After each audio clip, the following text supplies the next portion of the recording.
While the majority of outlets pump out all of their Game of the Year coverage before the actual end of the year, we've elected to do ours in the traditionally quiet January period instead.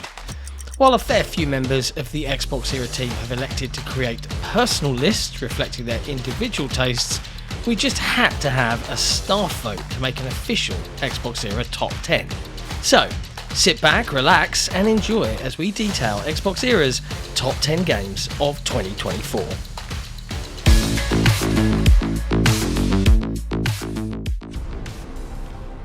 Number 10. Dragon Age: The Veilguard. There is no game I enjoyed more, nor that I wanted to replay as badly as this one. Sadly, 2025 is non-stop, so I'm not sure if I'll ever get to, but I am going to do my damnedest to get back into this game. It has my favorite BioWare team of companions. They are all excellent, and the combat is sublime. I like linearity more than a bevy of choice, so being a part of and molding a pretty set narrative is exactly what I wanted.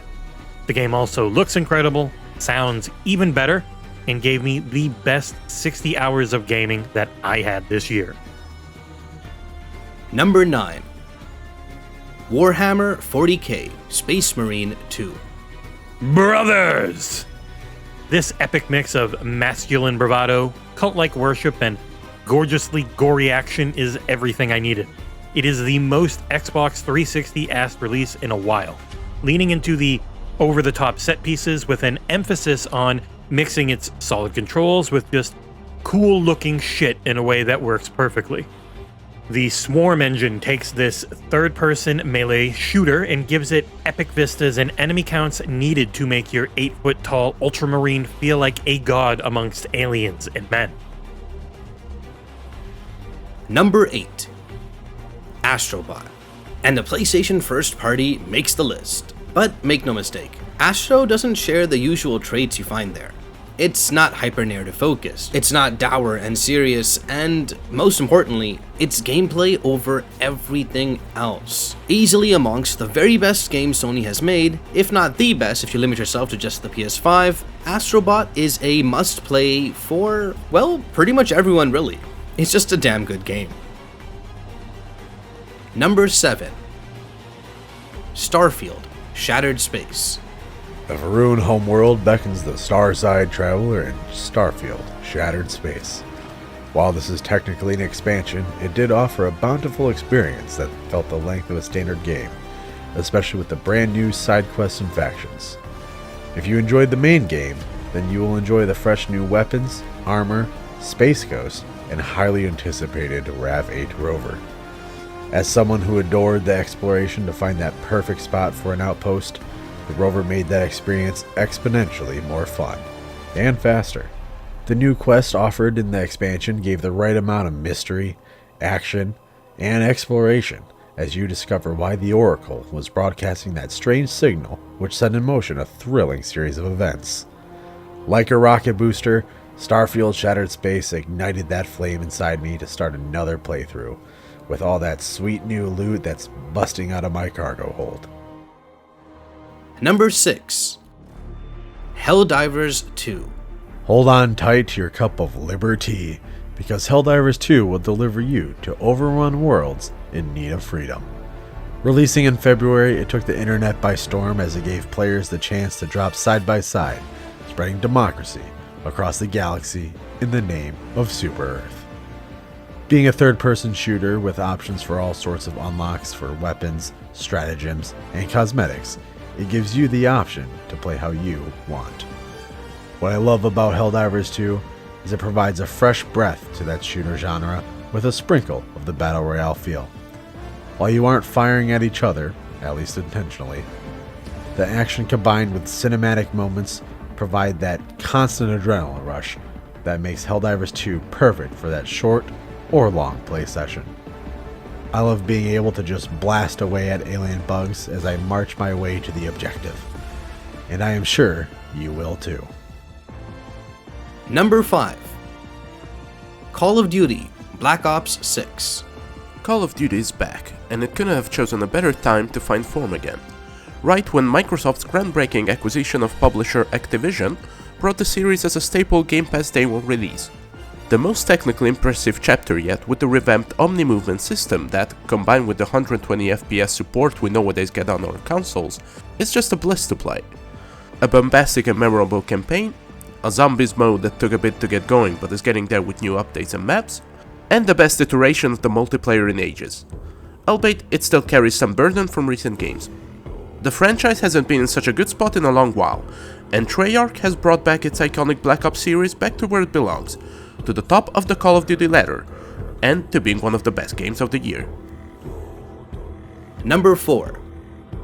Senua's Saga: Hellblade 2.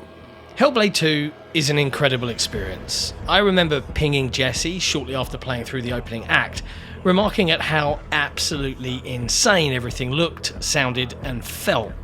I was surprised to see the game be so divisive come review time, and personally, it's unfortunate so many wanted the game to be something it isn't and was never meant to be. Come review publication time, I got a message from a pretty well-known industry figure out of the blue. They sent me the following: I have no skin in the game for Hellblade 2, but reading some of these reviews, I think a lot of people don't get it, and nor do they even try to. I appreciated yours. So yeah, go play Hellblade 2. I hope Ninja Theory make a third. Number 3. Prince of Persia: The Lost Crown. This game, man. Prince of Persia: The Lost Crown is just the perfect Metroidvania. A well-designed map, a well-thought-out upgrade path, collectibles with meaning, incredible and varied combat, and of course the most important part, the tightest and most precise platforming gameplay possibly ever seen in the genre.